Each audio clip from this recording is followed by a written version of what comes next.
할렐루야. 오늘 새벽에 나오신 여러분들 감사합니다. 오늘 하나님께 주시는 음성을 듣고 승리하는 귀하고 복된 하루 되시기를 축복합니다. 자, 오늘은 에스겔 25장 누가 선한 이웃인가 라는 제목 갖고 말씀 나누기 원합니다. 크게 4개 달라고 나눴는데요. 1절부터 7절은 암몬을 향한 심판, 8절부터 11절은 모압을 향한 심판, 12절부터 14절은 에돔을 향한 심판, 15절부터 17절까지는 블레셋을 향한 심판, 이렇게 제가 4개 단락을 나누고 제목을 붙여보았습니다.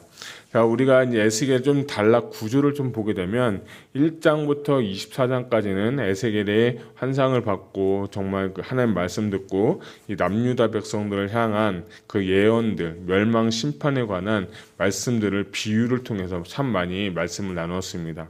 자, 오늘부터 25장부터 32장까지는 딱 두 번째 큰 단락으로 볼 때 열방을 향한 심판이다 라고 보시면 좋겠습니다.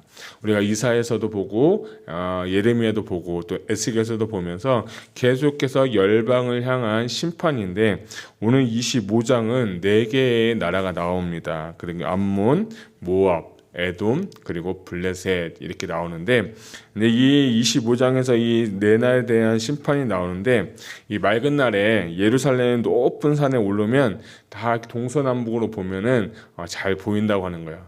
지도로 볼 때 예루살렘의 중심이면 이 오른편이 뭐냐면 암몬이고요. 암몬 밑에가 모압 밑에가 에돔인데, 요 에돔은 이 예루살렘에서 약간 남동쪽으로 있어요. 그러니까 모압, 암몬, 에돔. 그리고 좀 왼쪽으로 이렇게 보게 되면 이쪽 왼쪽으로 보게 되면 이쪽이 뭐냐면 블레셋 지방이다, 이렇게 보시면 좋겠어요. 그러니까 시계 방향으로 오늘 이렇게 4나라에 대해서 예언하고 심판을 하는 것을 볼 수가 있어요. 1절부터 7절을 보게 되면 이 암몬은 요단 동편에 위치했고, 우리 암몬은 아브라함의 조카 롯의 후손이어서 이스라엘의 형제라고도 볼 수 있습니다. 그런데 그들이 사사시대부터 이스라엘과 대립하고, 또 그리고 재밌는 건 이스라엘이 남북으로 분리됐을 때도 이 암몬이 이스라엘 백성들을 굉장히 괴롭혔어요. 북이스라엘이 멸망한 후에 북쪽 영토를 자신들의 그 영토로 편입하기도 했고요. 예레미야 49장에 보니까요. 그리고 바벨론, 신흥 강대국 바벨론과 함께 연합해서 남유다의 여호와 김을 치는 일에 어떻게 했냐면 가담했던 나라가 암몬 족속이에요. 형제의 나라인데, 자, 그리고 또 하나, 유다가 멸망한 후에도 암몬의 왕 바알리스는 총독 그달리아를 암살하려는 시도를 했던 나라가 어디냐면 이 암몬 족속이에요. 그래서 하나님께서 심판하실 때 3절에 뭐라고 말하면, 너는 암몬 족속에게 이르기를 너희는 주 여호와의 말씀 들을지어다. 주 여호와께서 이같이 말씀하셨느니라. 내 성소가 더럽힘을 받을 때에 내가 그것에 관해서 이스라엘 땅이 황폐할 때에 내가 그것에 관하여 유다 족속에 사로잡힐 때에 내가 그것에 대하여 이르기를 아하 좋다 하였도다 라고 하면서 뭐라고 하면, 야 잘됐다, 야 이스라엘 남유다 꼴 좋다 하면서 좋다 한 거예요. 그뿐만 아니라 6절에 보게 되면, 6절로 보면 중반부부터 읽을게요. 내가 이스라엘 땅에 대하여 손뼉을 치며 발을 구르며 마음에 다하여 멸시하며 즐거워하였노라 라고 하면서, 이 암몬 족속이 죄에 대해서 하는 것은 뭐냐면 형제의 사랑을 잃어버렸다는 거예요. 물론 4개의 나라가, 특히 3개의 나라는 같은 이 이스라엘과 형제의 나라인데, 어렵고 힘들고 정말 궁핍에 빠졌을 때, 곤경에 빠졌을 때 도와주거나 그를 사랑해주고 정을 붙여주고 그런 게 아니라, 오히려 야 잘됐다, 저게 바로 나한테 기회다 하면서 이기심과 경쟁심으로 말미암아서 그것을 다 빼앗고 나라도 빼앗으면서 이 이스라엘 백성들이 망할 때 어떻게 했냐, 꼴 좋다, 잘됐다 이렇게 막 박수치면서 손뼉치면서 했다는 거예요. 그것을 하나님이 기뻐하시지 않는다라는 거예요. 외국인들이 이해 못하는 한국 속담이 하나 있습니다. 그건 뭐냐면, 우리나라 속담에 이런 게 있어요. 사촌이 땅을 사면 뭐가 아프다고 하죠? 배가 아프다고 하죠. 그래서 어느 외국인이 그 얘기를 듣고, 아니 왜 사촌이 땅을 사면 배가 아파? 사촌이 땅을 사면 박수 쳐주고 축복해줘야지 막 그런 얘기를 하는 거예요. 그래서 제가 그걸 보면서 우리나라가 좀 그런 게 있나 보다 생각했는데, 마찬가지로 이 암몬도 마찬가지예요. 이 유다가 멸망당할 때 3절에 보니까 성소가 더럽혀졌다는 것은 하나님의 예루살렘 성전이 붕괴되고 하나님 예배를 못 드리는 거룩한 곳이 정말 더럽혀졌을 때, 그때 어떤 마음을 가져야 되면, 저거 좀 도와줄 게 없을까?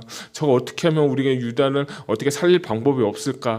어떻게 하면 우리가 말씀 전하지 않을까? 이런 사랑의 마음을 가지고 해야 되는데, 그런 사랑의 마음이 없이 뭐예요? 꼴 좋다, 잘 됐다, 아하 좋다. 6절은 발을 구르면서 손뼉을 치면서 이 남유다의 그 멸망에 대해서 좋아했다는 거예요. 그래서 하나님이 암몬 족속을 심판하겠다는 거예요.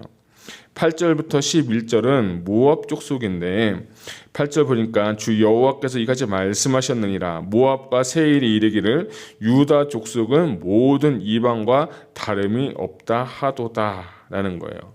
이 모압 족속도 역사적으로 볼 때 이런 게 있어요. 모압은 유다가 멸망을 훨씬 전에 바벨론한테 멸망을 당했는데, 자기도 똑같이 바벨론한테 멸망당하면서 이 남유다가 멸망을 당할 때 좋다고 한 거예요. 패배자인데 잘 승리자인 것처럼 남유다를 어떻게 했어요? 이제 꼴 좋다, 똑같이 마음 그런 거예요. 그래서 어려운 일 당한 사람 보면서 나의 아픔, 나의 고통으로 여기는 게 아니라, 그들이 정말 잘 됐다고 하면서 오히려 조롱하게 살았다라는 것이 바로 모압 족속의 특징이란 거예요. 그래서 너희 나라가 어떻게 될 것이냐? 멸망하게 될 것이야 라고 하는 것이 하나님의 말씀이에요. 근데 저는 이 모압의 조롱을 받았던 것보다도 유다 족속을 한번 생각해 봤어요. 왜 유다가 이 두 개의 나라에, 세 개의 나라에게 왜 조롱을 받았을까? 그러니까 쉽게 표현하면 원인을 먼저 이렇게 제공하게 된 거예요. 이 남유다는 하나님의 선민이에요. 하나님의 백성이에요. 그렇게 하나님께서 이 선지자를 통해서 돌아오라고 해도 말 안 듣고 자기 뜻대로 자기 마음대로 살다가 보니까 하나님 앞에 멸망당한 것이에요. 그래서 그들이 하나님을 의지하지 않고 각각의 나라와 함께 외교적인 것으로 풀려고도 했고 돈으로도 풀려고 했고, 하나님을 의지하지 않는 그 상태가 어떤 상태가 되냐? 조롱받는 상태가 되었다라는 것이 저는 또 하나의 메시지를 발견하게 된 거예요. 하나님의 백성, 제사장 나라로서, 하나님의 구별된 소유로서 하나님의 기이한 빛을 전해야 될 그 이스라엘 백성들이 자신들의 사명을 정말 증거하지 못했을 때의 결과가 어떻게 됐냐? 조롱밖에 남는 것이 없다라는 것이 오늘 이 말씀을 통해서 저에게 주신 메시지였어요. 그래서 그렇구나.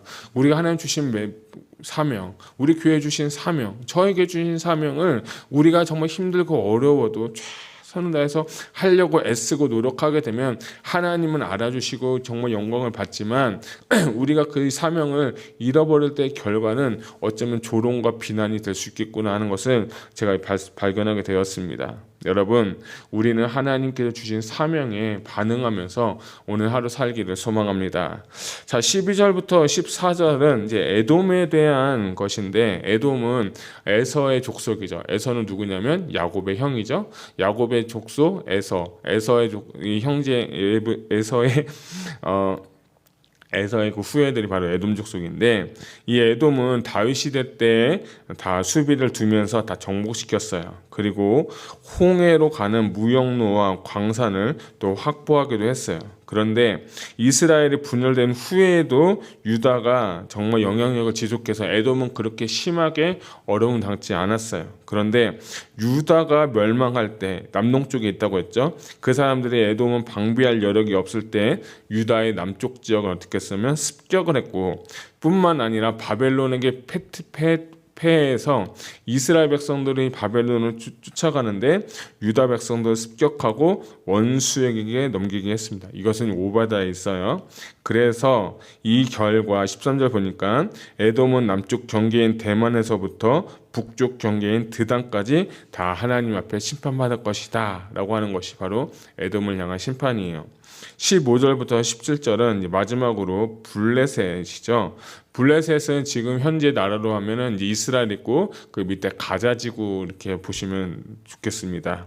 자, 그때 이제 약속 땅 정복할 때 이스라엘 적이었고 이스라엘 연안에 와서 사는 민족이었고 계속 사사 시대부터 계속해서 다윗 때까지 계속해서 이스라엘 백성들을 정말 괴롭히던 나라가 누구냐면 바로 블레셋 족속이에요. 그래서 다윗과 솔로몬 시대 때도 정말 다윗이 블레셋 이겼고 솔로몬도 이겼는데 다윗 왕국이 분열되자마자 전쟁을 다시 시작했는데 근데 이들의 마음이 이런 마음이 있어요. 저는 참 보면서 깜짝 놀랐는데 15절을 보니까 주 여호와께서 이같이 말씀하셨느니라 블레셋 사람이 옛날부터 미워하며 멸시하는 마음으로 원수를 갚아 진멸하고자 하였도다. 여기가 블레셋은 이스라엘 백성들만 생각하면 쉽게 표현하면 치가 떨리는 거예요. 미워하는 마음이 너무 많은 거예요. 그래서 시시탐탐 이게 내가 이길 수만 있다면 분노와 미움과 시기함을 가지고 계속해서 이스라엘 백성들을 공격하면서 이스라엘 백성들을 어렵겠다는 거예요. 그래서 그런 마음을 보시고 하나님이 블레셋을 어떻게 하겠다? 멸망시키겠다라는 거예요. 자, 저는 오늘 이 말씀을 통해서 이 네 개의 나라를 통해서 주시는 메시지를 좀 나누고 싶습니다. 첫 번째는 모든 것은 다 하나님의 손에 달려 있다는 주권을 가져야 됩니다.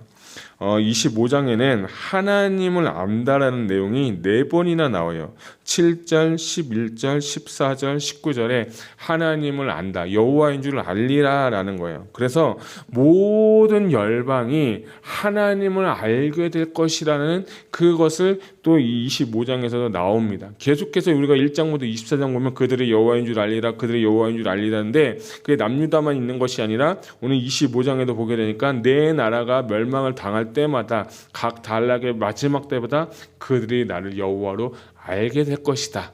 하나님의 모든 것을 통치하신 것을 다 알게 될 것이야 라는 것이 바로 오늘 메시지예요. 근데 더 나아가서 우리는 하나님이 나를 다스리지만 하나님이 우리 인생의 주권자, 우리 인생의 주인이라는 것도 이 말씀에 기록이 되어 있어요. 25장에 보니까 주 여호와라는 단어가 무려 9번이나 나옵니다. 여러분 주라는 거 뭐예요? 나의 인생의 주인이라는 거예요. 내 인생에 하나님께서 모든 것 머리가 되시는 분이 바로 주 여호와라는 단어가 25장에 무려 9번이나 나오는 걸 보면서 이 땅을 다스리는 분이 누구냐? 하나님이시고 이 땅을 정말 정복하시고 내 인생의 주인, 이 나라의 주인, 내 가정의 주인, 내 비즈니스의 주인, 그 모든 것의 주인이 누구냐? 다 하나님이시구나 하는 것을 보셔야 돼요. 열방에 아무리 큰 대통령이 있어도 아무리 좋은 지도자가 있을지라도 그 위에 계시는 분이 누구냐? 그분을 다스리는 분이 누구냐? 하나님이시구나 하는 것을 여러분 발견하는 메시지가 되었으면 좋겠습니다. 두 번째는 형제의 아픔을 보고 우리는 비판하거나 방관하는 자가 아니라 사랑을 하는 사람이 되어야 될 것입니다. 우리가 잘 아는 비유 있죠. 선한 사마리아 비유.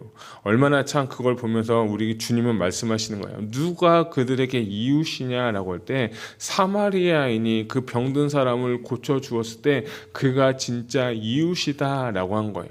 우리가 또 구약에 보면 하나님 사랑, 이웃 사랑하라고 했잖아요. 그러니까 하나님도 사랑하지만 내 옆에 있는 분들에게 아픔이 있는 분들에게 혹 그들이 원수라고 할지라도 그가 뭐 원수가 잘못돼서 아유 잘됐다, 꼴 좋다 그런 마음을 하는 것이 아니라 정말 예수님께서 주시는 마음, 하나님 주시는 마음으로 그 이웃을 향해서 사랑하고 그 이웃을 도와줄 수 있는 그런 사랑의 마음이 우리 안에 있기를 주님의 이름으로 축복합니다. 이 남유다의 주변에 있는 모든 나라들 그들이 만약에 이 남유다와 함께 연합을 하고 바벨론과 싸우고 신앙의 개혁을 일으키고 하나님의 뜻대로 살았다고 하면 어땠을까라고 제가 생각해 봤어요. 그러면 어쩌면 이 나라들은 절대 멸망하지 않았을 것이에요. 그런데 그들이 남유다를 시기하고 질투하고 또한 그들에게 어려움이 있을 때 도와주고 그들에게 사랑을 베푼 것이 아니라 오히려 그들을 공격했다는 걸 보면서 참 이기적이고 참 계산적이고 참 내 안에 욕심이 많구나. 우리 안에 그런 것을 보게 되는 거예요. 인간은요 절대로 사랑할 수 없는 존재예요. 이해타산에 탁 맞으면 사랑하지만 이해타산에 맞지 않으면 절대 사랑할 수 없는 게 우리 인생의 모습이에요. 근데 그게 저의 모습이더라고 진짜로. 근데요 우리가 사랑할 수 있는 근거는 뭐냐면 하나님이 나를 먼저 사랑해 주셨기 때문이에요. 내가 그 사랑을 경험했기 때문에 그 사랑을 가지고 나도 남을 사랑하고 남을 섬길 수 있는 거예요. 그래서 날마다 우리가 하나님의 은혜를 구하고 날마다 하나님의 사랑을 경험하면서 그 사랑을 우리 성도들에게, 이웃들에게, 모든 자들에게 사랑을 정말 전할 수 있는 저와 여러분 되시기를 주님의 이름으로 축복합니다. 주님이 오늘 우리에게 물어보십니다. 누가 너희가 진짜 이웃이냐라고 물어볼 때 다른 것이 아니라 그 사랑을 베풀고 그 사랑을 실천하는 삶을 통해서 하나님을 기뻐하시고 하나님의 나라는 확장될 줄로 믿습니다. 그래서 오늘 25장 말씀 통해서 하나님의 주권, 하나님의 사랑을 경험하고 또 내 옆에 있는 이웃을 한번 돌아보시고 그들의 어려움이 있다면 힘든 일이 있다면 정말 사랑을 베풀 수 있는 넉넉한 믿음이 되기를 주님의 이름으로 축복합니다. 기도하겠습니다.